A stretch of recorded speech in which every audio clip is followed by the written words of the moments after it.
When I discovered her betrayal, I refused to be blinded again by her lies or broken by her schemes. My name is Sebastian Redding, and I'm 41 years old. Each morning I wake at 5, shower in my empty master bathroom, and drive to the company I built with my own 2 hands. Candace Redding, my wife of 10 years, thought I was just a walking ATM, her ticket to wealth without the work. Mara Devlin, her so-called best friend, encouraged her every step of the way. I heard the laughter in Candace's voice that night, casual, cold, as she outlined plans to take half my life's work. My shoulders tensed, but I kept pouring her wine. Some men would rage, I chose to plan. Nobody takes what I've earned without consequences. Before I go any further, let me know in the comments where in the world you are watching from, and make sure to subscribe, because tomorrow I will share a story you don't want to miss. But let me start from the beginning. I came home early that Thursday. Quarterly projections were done, the Miller contract was finalized ahead of schedule, and for once I wanted to surprise Candace with dinner. 10 years of marriage, and these small gestures still mattered to me. At least I thought they did. The kitchen was quiet when I walked in through the garage, that clean, modern space we'd renovated last year. White marble countertops, stainless steel appliances that gleamed under the recessed lighting. I set 2 wine glasses on the counter, a 2015 Cabernet I'd been saving for a special occasion. It wasn't a special occasion, but the day felt worth marking somehow. That's when I heard Candace's voice drifting in from the living room. She was on the phone, laughing that silvery laugh that used to make me smile. Now it just sounded hollow. "No, Mara, listen." Her voice carried clearly, bouncing off the kitchen's hard surfaces. I could hear the phone on speaker mode, that slight echo quality. "Sebastian has no idea. The business is community property. Once I get half, I'm gone." My hands froze mid-pour, Cabernet suspended in a perfect crimson stream that suddenly seemed to hang in the air between bottle and glass. The sound of those 8 words, "Once I get half, I'm gone," created a strange vacuum in my chest, as if someone had opened a door to space and sucked all the oxygen out. The wine found the glass. My hands didn't shake. Odd that. I should have been trembling, shouting, shattering something against the wall. Instead, I finished pouring with mechanical precision. First her glass, then mine. "You're evil." Mara's voice crackled through the speaker, half admiring. "But I get it. 10 years with Mr. Always Working. You deserve that payday." Candace laughed again. "It's just business. He taught me that much." I remembered teaching her how to balance our first checkbook in the cramped apartment above the hardware store, how she'd smiled when I said we were a team. The memory tasted like copper in my mouth. "I gotta go," Candace said. "I think I heard the garage door. Talk tomorrow." "Good luck, honey. Don't show your hand." I stood there, both glasses full, expression carefully neutral as she walked in. Her chestnut hair was pulled back in that sleek ponytail she'd started wearing last year. Green eyes lighting up with practiced warmth when she saw me. I wondered how many times that smile had been genuine. "You're home early," she said, setting her phone face down on the counter. A small, telling gesture. I nodded, sliding her wine glass across the marble. "Thought we could have dinner together for once." She took the glass, her fingernails recently manicured a deep burgundy that matched the wine, clicking lightly against the crystal. "That's nice. I already ate a late lunch with Mara, though." Of course she had. "Was that her on the phone?" I asked, voice even. "Just making conversation." Candace nodded, scrolling through something on her screen, not meeting my eyes. "Just girl talk." Girl talk. I took a slow sip of wine, letting the tannins coat my tongue. 10 years of marriage distilled down to girl talk and exit strategies. The betrayal should have been a lightning strike.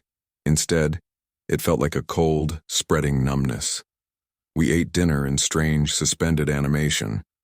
Candace chatted about some charity event she was planning to attend. I asked appropriate questions. She didn't notice that I wasn't really there anymore. The man sitting across from her, cutting his steak into precise pieces, was just a placeholder. The real me had stepped outside my body, watching this performance with clinical detachment. After dinner, I told her I needed to check something in the garage. She barely looked up from her phone. The garage smelled like motor oil and metal. honest smells from honest work. I sat down on an overturned milk crate, staring at the pegboard where my tools hung in perfect order. Each one had its place, its purpose, the same way I thought I had mine. 10 years, a decade of 16-hour days, of missing holidays because a client needed emergency service, of answering calls at 3 a.m. when a system crashed, the mortgage on our first small office, the gamble on expanding into smart home technologies, the first six-figure contract that Candace and I had celebrated with cheap champagne and takeout pizza. All that time, I'd thought we were building something together, but she'd seen it differently, not as our legacy, but as her lottery ticket. I ran my hand over the rough surface of the workbench where I designed our first integrated system. The wood was scarred with cuts and burns, each mark a record of creation. She thinks she's already won, I whispered to myself, the words barely audible over the hum of the refrigerator in the corner. Morning came like a stranger. I'd slept maybe 3 hours, my mind churning over fragments of Candace's conversation, analyzing our marriage like a business problem to be solved. Now I sat at our kitchen island, coffee cup warming my palms, watching rain patter against the French doors that led to the backyard. The house was quiet except for the rhythmic ticking of the wall clock, the antique one Candace had insisted we needed from that overpriced shop in Portland. $700 for something that just reminded you time was passing. Seemed fitting now. I took another sip of coffee, black and bitter. My father had always said you could tell a lot about people by how they took their coffee. Folks who need to sweeten everything, he'd say, can't handle life's bitter truths. Dad had been gone 5 years now, but I could still hear the gravel in his voice, feel the calluses on his hands when he'd clap my shoulder. What would he say about this situation? Probably that I should have seen it coming. The bedroom door opened upstairs, followed by the soft pad of footsteps. Candace appeared at the bottom of the stairs in her silk robe, looking fresh despite the previous night's wine. Her hair was tousled in that deliberately careless way that actually took 20 minutes to achieve. "Morning," she said, her tone light. No guilt, no hesitation. I nodded, watching her move around the kitchen. She hummed something under her breath, an upbeat pop song that had been playing everywhere lately, while pulling a glass from the cabinet. "Sleep well?" she asked, pouring orange juice without looking at me. "I heard you last night," I said quietly. Her hand paused mid-pour, just for a fraction of a second before resuming. "Heard what?" "On the phone. With Mara." I set my mug down. "You were on speakerphone." She turned, expression perfectly composed except for the slight tightening around her eyes. "Eavesdropping now?" "That's beneath you, Sebastian." "Wasn't eavesdropping. I was standing right there. You said, 'Once I get half, I'm gone.'" Candace took a deliberate sip of juice, then set the glass down with a soft click against the marble. "And what if I did? 10 years of playing second fiddle to your precious company might entitle me to some honest frustration. Frustration is one thing. Planning to cash out of our marriage is something else." She crossed her arms, leaning against the counter.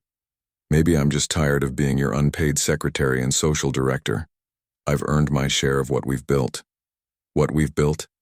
The words came out sharper than I intended. "When exactly did you help me wire control panels at 2 a.m., or negotiate with suppliers, or meet payroll during that first lean year?" "I supported you," she said, voice rising. "I entertained your clients. I managed our social calendar. I was the perfect corporate wife while you got to be the brilliant entrepreneur. That's worth something. It's worth exactly what we agreed it was worth. A partnership. A marriage." I kept my tone even, controlled. Not a long con with a payout at the end. Something shifted in her expression, a flicker of surprise, maybe even respect before the mask returned. My calmness was clearly not what she'd expected. "You think this is about money?" She gave a theatrical sigh. "This is about respect, Sebastian. Recognition for my contribution." "No," I said softly. "It's about money. Once I get half, I'm gone." Those aren't the words of someone seeking respect. She stared at me, green eyes calculating behind that practiced, innocent gaze. Then, unexpectedly, she smiled.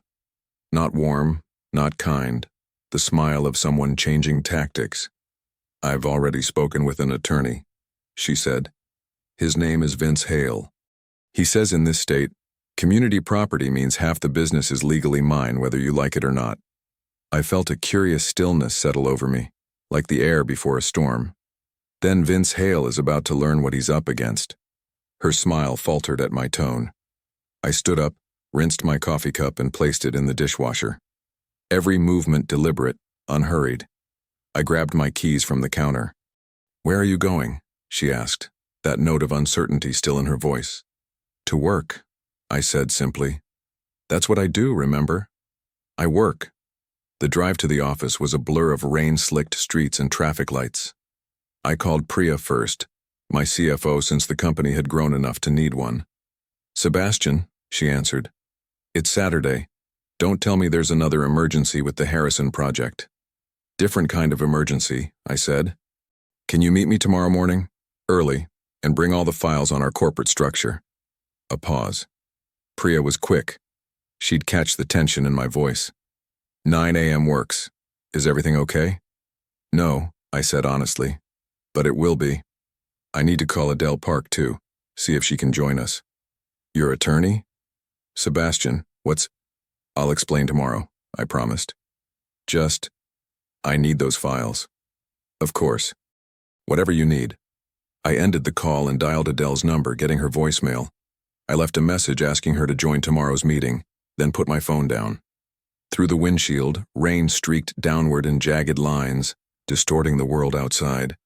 I watched the water gather and flow, carving paths of least resistance. "If she wants war," I whispered to the empty car, "I'll give her the kind that leaves no survivors." I pulled into the company parking lot at 8:45 Sunday morning.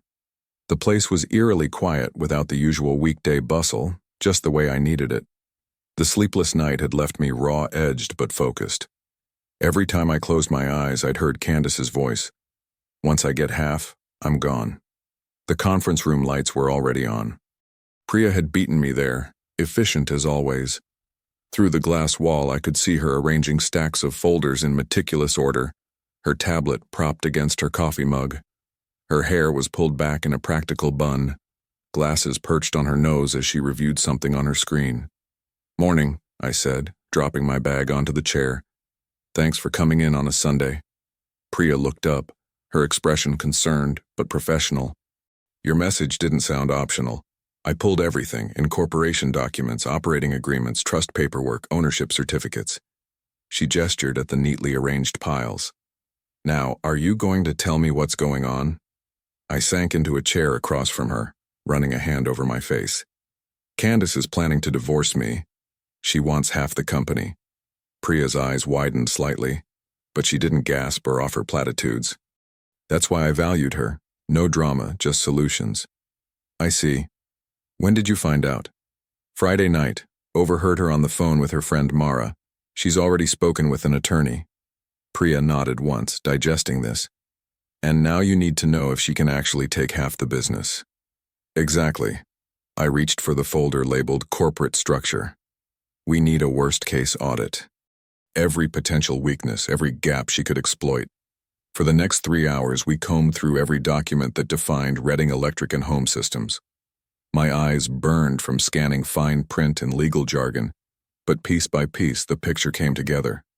"The software licenses and patents," Priya said, pointing to a section in the operating agreement. "They're already housed in Reading Holdings LLC, which predates your marriage." That was smart. I remembered that decision. My father's old-school wisdom echoing in my ear. "Never put all your eggs in one basket, son." "What about the company's tangible assets?" I asked. "The equipment? Inventory?" Priya pursed her lips. "That's where it gets complicated. The operating company, the one that actually employs people and services clients, was formed after you married Candace. In theory, she could claim half of that." My stomach tightened. That half represented a decade of 16-hour days and missed weekends. At 1 p.m., Adele Park walked in, her leather portfolio tucked under one arm. "Sorry for the delay. Family brunch ran long." She glanced between Priya and me, then at the document-covered table. "I see you've started without me." "Just gathering ammunition," I said. "We need to know where we stand legally." Adele nodded, taking a seat. Based on your message, I pulled your trust documents from our archives. She opened her portfolio. You established the Redding Family Trust 7 years ago, after you received that inheritance from your mother, correct? Yes, I confirmed. We used part of it for the down payment on the house. And 3 years ago, during your mortgage refinance, Candace signed these. Adele slid several papers across the table. Spousal consent forms acknowledging that your intellectual property, housed in Redding Holdings LLC, was separate from community property. My pulse quickened. So she can't touch that part of the business? Not easily, Adele said carefully. These consents create a strong presumption of separate property status. If she challenges them, she'd need to prove fraud or coercion. By mid-afternoon, the three of us had drafted a comprehensive checklist. We identified several areas to strengthen: updating operating agreements, clarifying licensing terms between the holding company and operating company, documenting my personal labor contribution to the business. We're not hiding assets, Adele emphasized. We're ensuring proper attribution of what was already separate property. There's a critical difference. I nodded, feeling the first flicker of hope since Friday night. I'll draft these amendments tomorrow, Adele continued. We'll need you to sign them by Tuesday. The drive home felt different than the drive in. Less chaotic panic, more cold determination. I pulled into the driveway at 5:30, noting that Candace's car was already there. When I walked in, the smell of reheated pasta filled the kitchen. Candace stood by the oven, casually dressed, acting for all the world like nothing had happened. You were gone all day, she remarked, sliding a baking dish onto the counter. Not a question. Not quite an accusation. Work emergency, I replied. The lie came easily, though it wasn't entirely false. This was about work, about protecting it. On Sunday? She raised an eyebrow, then shrugged. Well, dinner's ready if you're hungry.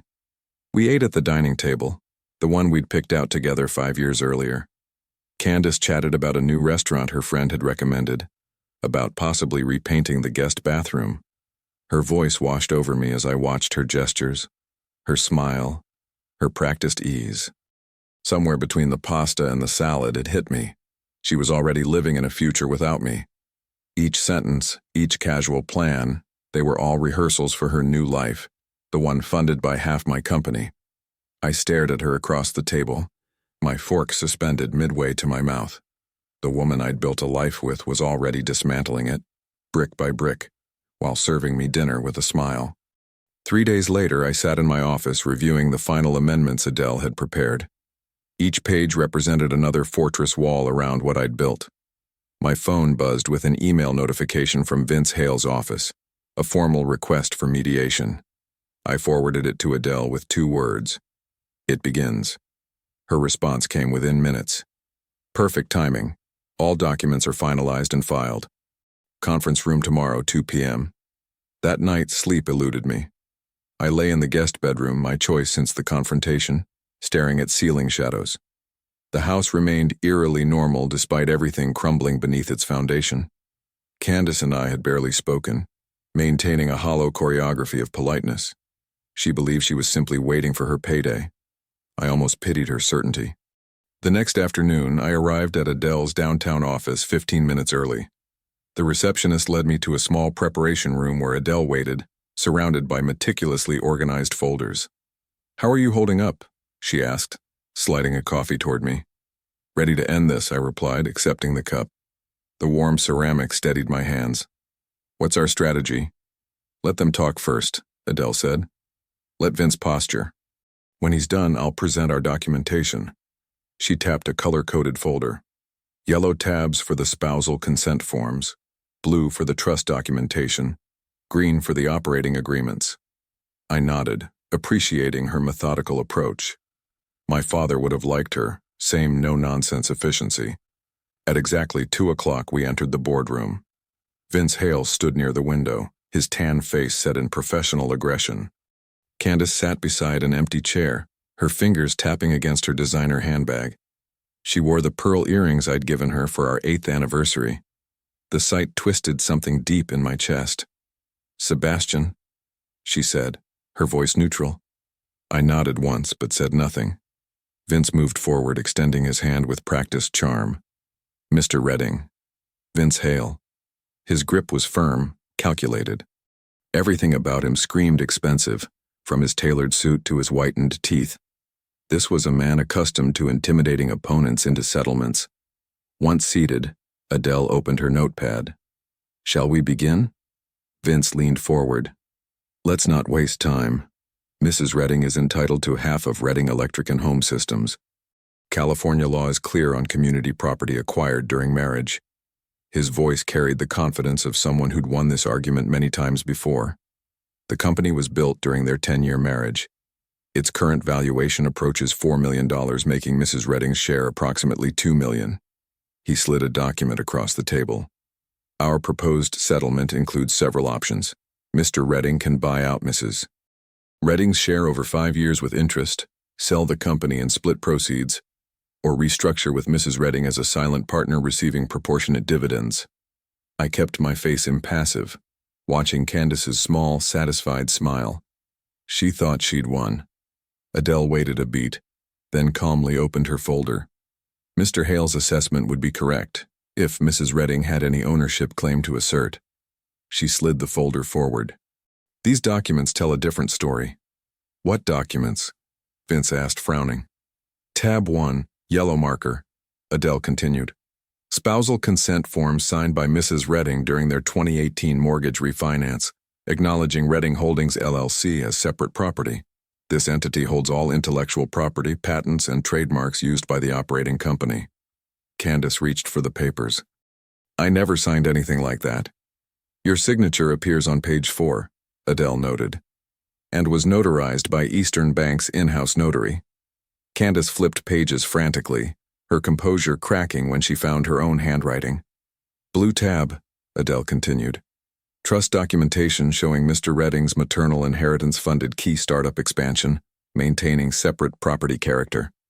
Vince grabbed the folder, scanning rapidly. I watched his confidence visibly deflate as he turned each page. "This is manipulation," Candace hissed, color rising in her cheeks. "You tricked me into signing these." I met her gaze directly. "No tricks. You just didn't read what you signed."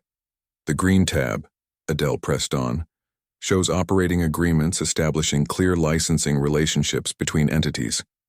Mrs. Redding's community property interest applies only to the operating company, which, without its licensed intellectual property, has significantly reduced value." Vince attempted recovery. "These arrangements appear suspicious in timing and—" "All predated any marital discord," Adele interrupted. "Filed and notarized years ago. The court generally respects business structures established for legitimate purposes." The room fell silent. Candace stared at me, her green eyes narrowed with fury and disbelief. "You lied to me," she finally said, voice trembling. "No," I replied evenly. "No lies, just truth you ignored." Vince cleared his throat. "We'll need time to review these materials and consult with our client."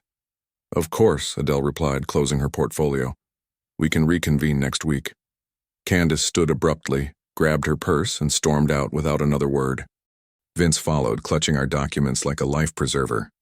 After they left, I exhaled slowly. "That went well," Adele said, gathering her notes. "Did it?" "Better than expected. Their entire strategy collapsed in 15 minutes. I nodded, shaking her hand. "Thank you." That night, I drove home under the glow of city lights.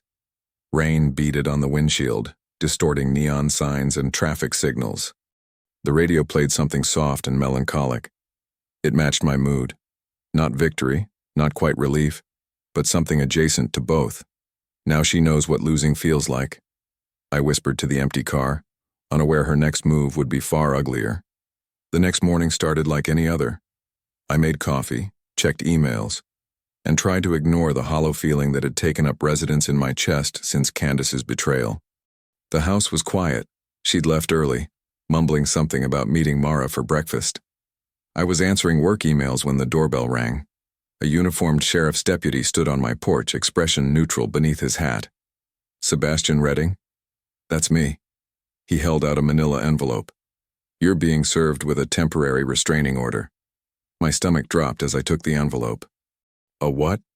Temporary restraining order filed by Candace Redding. You need to stay at least 100 yards from the petitioner and vacate these premises within the hour.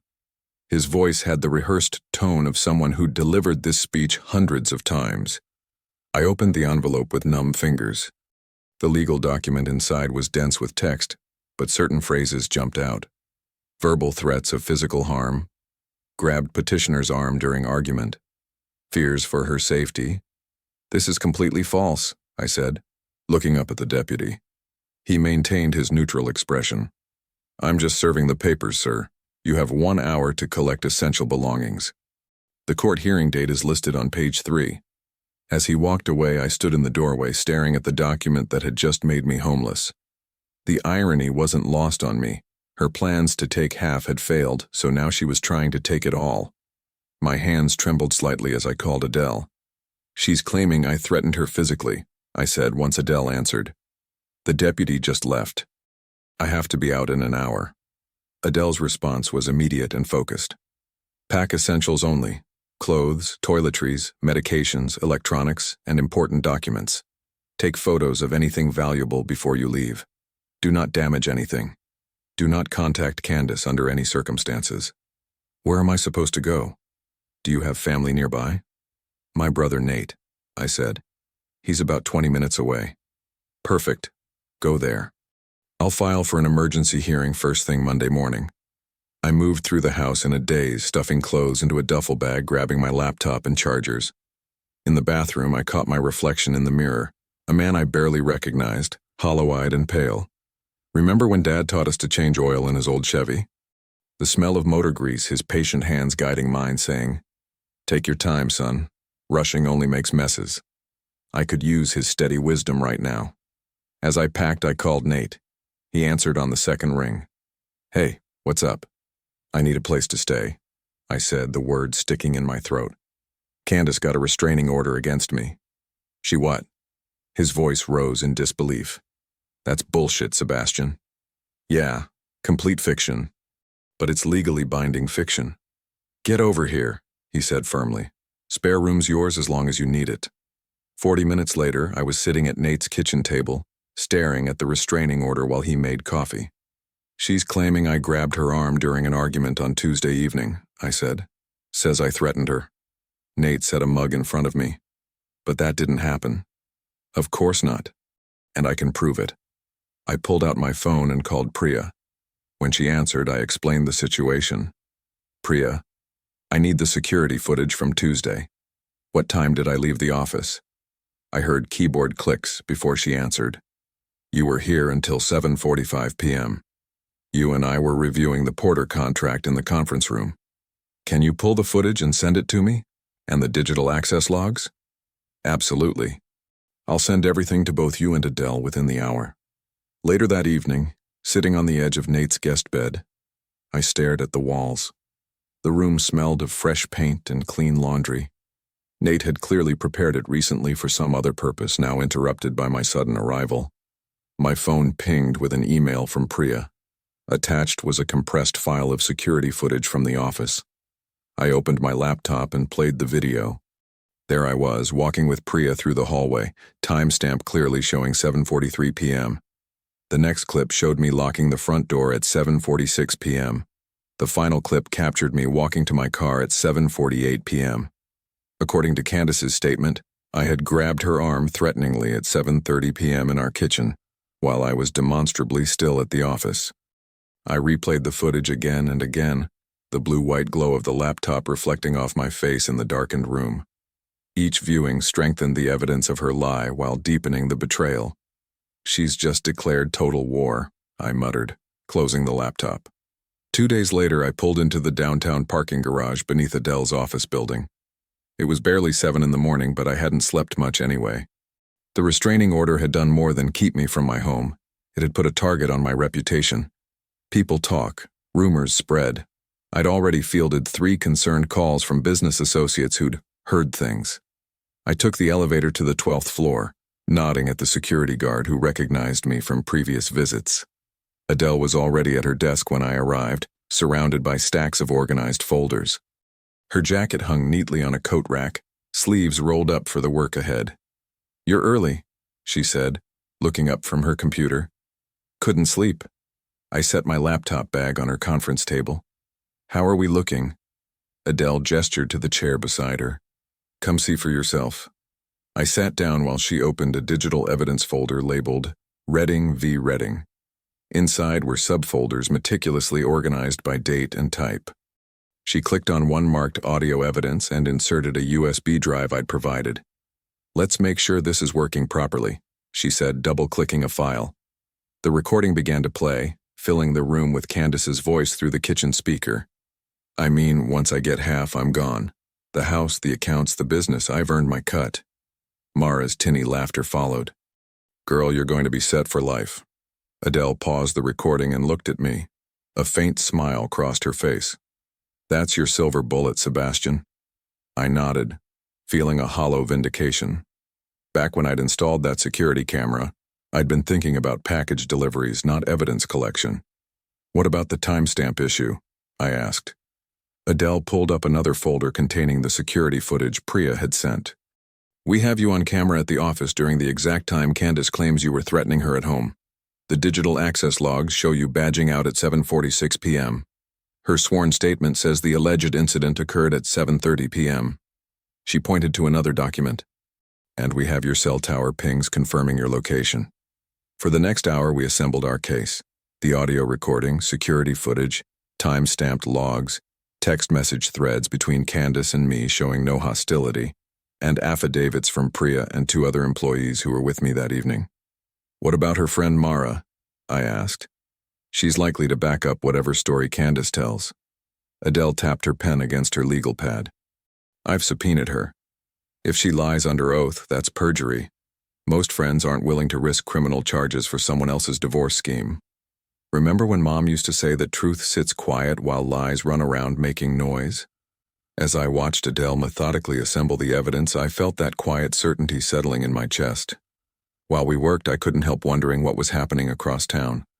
At that same moment, Candace sat in Vince Hale's office, her designer purse perched on her lap, scrolling through her phone. Vince paced behind his desk, reviewing the documentation Adele had sent over. "They have footage of him at the office when you said he was threatening you," Vince said, his confidence visibly wavering. "And timestamps that directly contradict your statement." Candace looked up from her phone. "So? Technology can be manipulated. Not easily and not without leaving traces." Vince sat down heavily. "And they have an audio recording of you discussing your plans to take half his company and leave." Her eyes flashed. "That's illegal. He recorded me without consent." "It was a security camera in his own kitchen.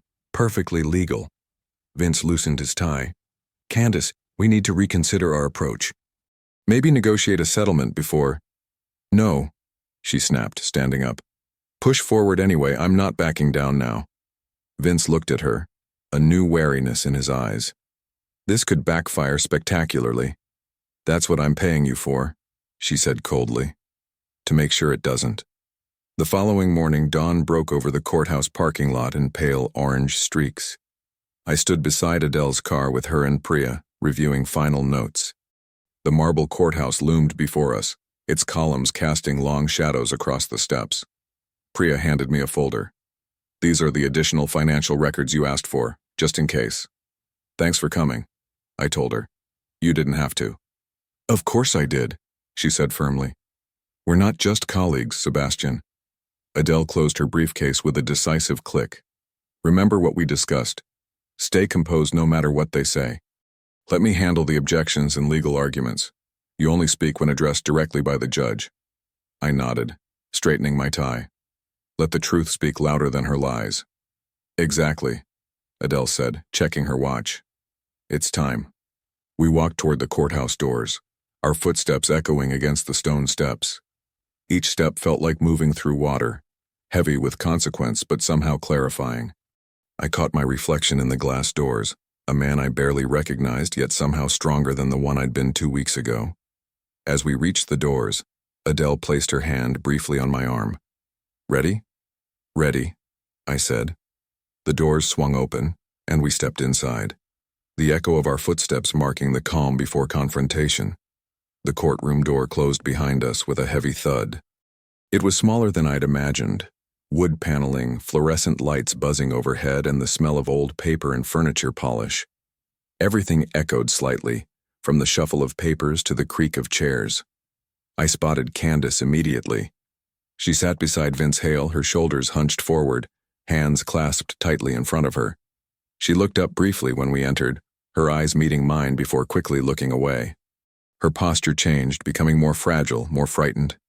"She's good," Adele whispered, noticing my observation. "But we're better."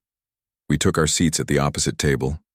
Adele arranged her folders with military precision, each tab color-coded and marked. I kept my focus straight ahead, refusing to give Candace the satisfaction of my attention.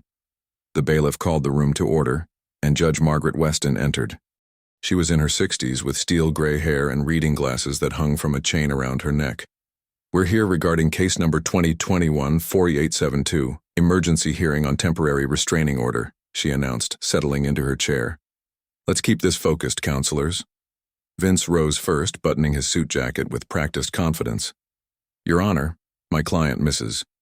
Candace Redding, sought protection after her husband's concerning behavior escalated to verbal and physical threats." His voice filled the small room. "Mr. Redding is a controlling husband who snapped under the pressure of their divorce proceedings." I clenched my jaw but kept my expression neutral, just as Adele had coached me. "Mrs. Redding feared for her safety when her husband, angry about the division of marital assets, grabbed her arm and told her she'd regret trying to take what's mine. We ask the court to maintain the protective order to ensure her continued safety." Candace stared down at the table, her shoulders trembling slightly. I'd seen that same performance at dinner parties when she'd tell the story of how we met. Practiced vulnerability meant to draw sympathy. "Thank you, Mr. Hale," the judge said, turning to our table. "Ms. Park?" Adele stood, the picture of composed precision. "Your Honor, these allegations are demonstrably false. We have conclusive evidence that Mr. Redding was nowhere near Mrs. Redding at the time she claims these threats occurred." She lifted a small remote. "With your permission, I'd like to present our first exhibit." The judge nodded, and Adele pressed play. At first, there was just kitchen background noise, a refrigerator humming, water running. Then Candace's voice, crystal clear. "Once I get half, I'm gone." A murmur rippled through the small audience in the courtroom. I watched the judge's eyebrows rise slightly. "This audio was captured by Mr. Redding's home security system," Adele explained. "Now our second exhibit." She played the security footage from my office building, showing me clearly working late, then leaving at 7:46 p.m., 16 minutes after Candace claimed I had threatened her at home. Your Honor, as you can see, the timestamp and digital access logs confirm Mr. Redding was physically present at his office during the exact time Mrs. Redding claims he was threatening her at their home. Adele's voice remained steady, matter of fact. "This isn't a matter of conflicting accounts. It's a matter of physical impossibility."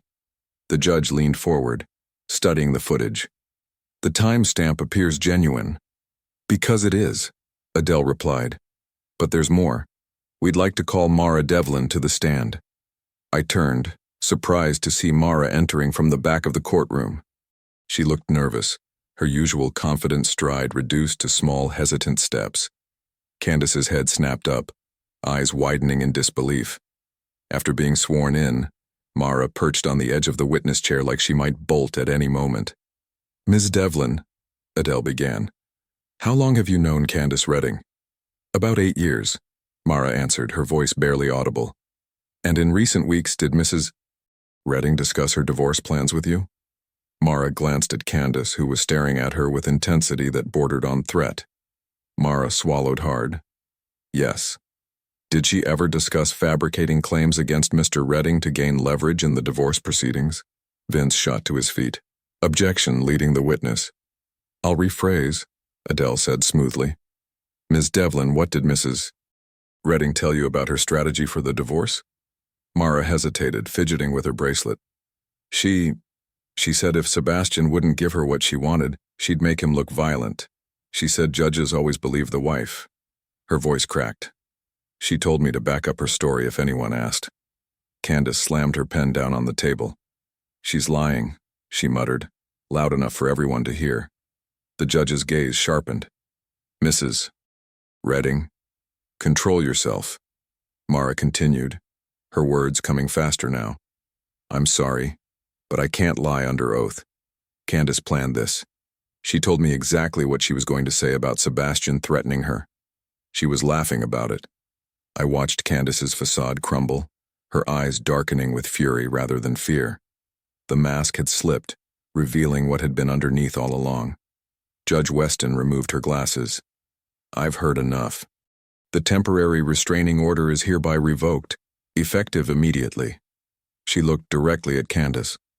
And Mrs. Redding, I strongly caution you against making false statements to this court in the future. There can be serious consequences. She made a notation in her file. We'll schedule a financial hearing for 2 weeks from today to address the division of assets. Thank you, Your Honor, Adele said, gathering her materials. As we stood to leave, I finally allowed myself to look directly at Candace. Our eyes met across the room and I saw something I'd never seen before. Raw, unfiltered rage. She glared at me as I walked toward the exit, her perfect performance now replaced by the truth of who she really was. The heavy door closed behind us, and for the first time in days, I took a full, deep breath. 2 weeks crawled by like years. Every morning I woke up at Nate's place, showered in his guest bathroom, and drove to work knowing my entire future hung in the balance. But today was different. Today was Judgment Day. The financial hearing room was smaller than the courtroom from before, more intimate, with dark wood panels and fluorescent lights that buzzed just below the threshold of irritation. I adjusted my tie and straightened papers I'd already straightened 3 times. Candace sat across the aisle with Vince, her hair pulled back severely, wearing a navy dress that probably cost more than most people's monthly rent. She avoided my eyes. Judge Weston entered, and we all rose. Be seated, she said, settling behind the bench. We're here to determine financial distribution in the Redding dissolution. Counsel proceed. Adele stood, calm as still water. Your Honor, I'll walk the court through the corporate structure of Redding Electric and Home Systems and related entities. She approached with exhibits, each tab color-coded and meticulous. Redding Holdings LLC was established in 2015, 4 years after the marriage began. This entity owns all intellectual property, software, and the Redding brand itself. She placed the first document on the projector. The operating company, Redding Electric and Home Systems, licenses these assets through formal agreements. Candace shifted in her seat. Most critically, Adele continued, Mrs. Redding signed spousal consent forms during their 2017 mortgage refinance, acknowledging these corporate divisions as Mr. Redding's separate property. She projected Candace's signature, dated and notarized. I remembered that day. Candace had barely glanced at the paperwork, too busy texting someone about weekend plans. Additionally, Adele said, the trust that partially funds Redding Holdings was established using Mr. Redding's inheritance from his mother, clearly separate property under state law. Vince Hale rose, straightening his tie. Your Honor, despite these technicalities, Mrs. Redding made substantial contributions to the marital estate. She managed their household, entertained business clients, and provided the stability that allowed Mr. Redding to build his company. Adele was ready. Your Honor, we have Exhibit C, Mrs. Redding's daily calendar for the past 3 years. She displayed colorful screenshots. Note the frequency of spa appointments, shopping trips, and lunches during standard business hours. Mrs. Redding averaged 17 hours per week on personal activities while Mr. Redding worked 60-plus hours building the company. Judge Weston studied the calendar entries. Furthermore, Adele continued, entertainment expenses for business clients were paid directly by the company, not from personal accounts. Mrs. Redding's contributions were compensated through a lifestyle that included a $6,500 monthly credit card allowance, documented in Exhibit D. Vince tried again. Your Honor, the company grew substantially during the marriage. That growth is marital property. The growth of a business entity specifically segregated through proper legal channels doesn't automatically become marital property, Adele countered, presenting the original operating agreement. This document, which Mrs. Redding signed, clearly states that appreciation remains with the entity. Candace whispered furiously to Vince, who looked increasingly uncomfortable. I sat motionless, watching 10 years of marriage reduced to exhibits and arguments. After 90 minutes of testimony, Judge Weston looked up from her notes. I'm prepared to rule. The court finds that Redding Holdings LLC, its intellectual property, and the operating company Redding Electric and Home Systems are the separate property of Sebastian Redding. My chest loosened for the first time in weeks. Mrs. Redding is entitled to a marital settlement of $175,000, representing her share of joint accounts and personal property appreciation. Additionally, due to Mrs. Redding's false statements in the restraining order proceedings, she is ordered to pay $22,000 toward Mr. Redding's legal expenses. Candace's face went pale. She'd expected millions, not a bill. This court is adjourned. Judge Weston struck her gavel once, the sound like a period at the end of a very long sentence. Outside, gray clouds threatened rain as we exited the building. Adele shook my hand firmly. Congratulations, Sebastian. It's over. As she walked toward her car, Candace approached me on the courthouse steps, her heels clicking rapidly on concrete. Sebastian, wait, she called, catching up. This went too far. We can fix this. I turned to face her, seeing desperation where arrogance had been. We can't fix what you tried to destroy, I said quietly. You're being ridiculous, she said, reaching for my arm. 10 years together and you throw it all away over one phone call? You threw it away, I corrected her. I just made sure you didn't take my company with it. Sebastian, please, she called after me as I walked away. I didn't look back. That evening I returned home. My home now, legally and completely. The house felt different, like it could finally exhale. I opened a bottle of Cabernet, the same brand we'd shared the night I overheard her call with Mara. I poured a single glass and sat at the kitchen counter. The silence wrapped around me, no longer tense with unspoken betrayal, but peaceful. Final. Complete. 6 weeks can change everything. The morning sun spilled through the glass doors of Redding Electric's newly expanded front office. I nodded at Marissa, our receptionist, as I passed her desk and moved through the workspace that hummed with quiet productivity. 3 new technicians huddled around diagrams on tablets. The software team occupied the corner section we'd just renovated, walls now covered with whiteboards filled with code snippets and system schematics. Morning, Mr. Redding, called Jason from accounting. I returned his greeting with a wave. There was something different in how the team looked at me now. Respect had always been there, but this was something deeper, a quiet acknowledgement that I'd faced down a storm and emerged unbroken. Priya waited in my office doorway, tablet in hand. The county called. We got the contract. I smiled, taking the tablet to review the numbers. The Evans County Infrastructure Project represented over $600,000 in revenue for the next fiscal year. We'd bid against 2 larger corporations and still won. They specifically mentioned your reputation for reliability, Priya added. Seems your personal stability translated to business confidence. Sometimes strength shows up in unexpected places, I said, thinking back to those silent nights when I'd planned instead of shouted, documented instead of despaired. That evening, I walked the production floor before closing. The generators we manufactured for commercial backup systems stood in neat rows, freshly painted with our logo. I ran my hand over the smooth metal casing of our latest model. One of our techs had stayed late testing output levels.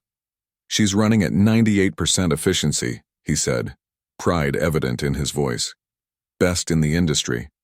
I remembered when efficiency meant something entirely different in my life. How efficiently Candace had crafted her lies. How efficiently I'd discovered the truth. My nights had found a new rhythm. No more tense silences across dinner tables or practiced small talk. Just the occasional call from Nate, or quiet evenings reviewing contracts. I'd taken to cooking again, simple meals that filled the kitchen with aromas that were mine alone. The house felt lighter somehow. I'd heard about Candace through mutual acquaintances and the occasional court notice. Her settlement money had vanished within weeks. The consulting startup she'd loudly announced on social media had folded after 8 weeks, leaving her with debt rather than clients. Vince Hale had quietly removed himself as her attorney after receiving a formal warning from the state bar for his part in the false restraining order. Last week, a credit collection agency called my number looking for her. They hadn't updated their records. The agent sounded embarrassed when I explained we were divorced. "We're trying to reach her about 3 outstanding accounts," he'd said. I'd given him no information. Her financial wounds were self-inflicted. Mara Devlin had moved 2 hours north for a job opportunity, or perhaps to escape the wreckage of her friendship with Candace. The social circle that once revolved around my ex-wife had scattered like mercury dropped on concrete, small, toxic beads rolling in different directions. According to Kyle, our electrician whose sister worked at Horizon Bank, Candace's car had been repossessed from the bank parking lot last Thursday. She now rented the small apartment above Elegant Nails on Westmore Avenue, a stark downgrade from our 3-bedroom colonial with the hand-carved banister she'd insisted on replacing twice. Driving home from the office last night, I'd found myself on Westmore without consciously choosing the route. The nail salon sign glowed pink in the early evening, and above it, windows with half-drawn blinds and the faint blue flicker of a television. One of the lights in her apartment blinked irregularly, probably a loose bulb she hadn't bothered to fix. I'd paused at the intersection watching that erratic light. For a moment, I wondered if she ever looked out those windows, thinking about the life she'd tried to cash in. Then the light turned green and I drove forward without slowing. Back in my kitchen now, I held the same wine glass I'd filled the night I'd heard those 8 words that ended my marriage. The quiet hum of the refrigerator provided the only background noise. Justice doesn't always roar, I thought. Sometimes it whispers through the walls of a nail salon apartment where a woman who once planned to take half my life now struggled to pay her own rent. That's the thing about betrayal. It always costs someone everything. I'd made sure it wasn't me. I believe stories such as this find us for a reason. If this one touches you, please subscribe. I share a new one every day. In the meantime, there are 2 stories on the screen that are even better.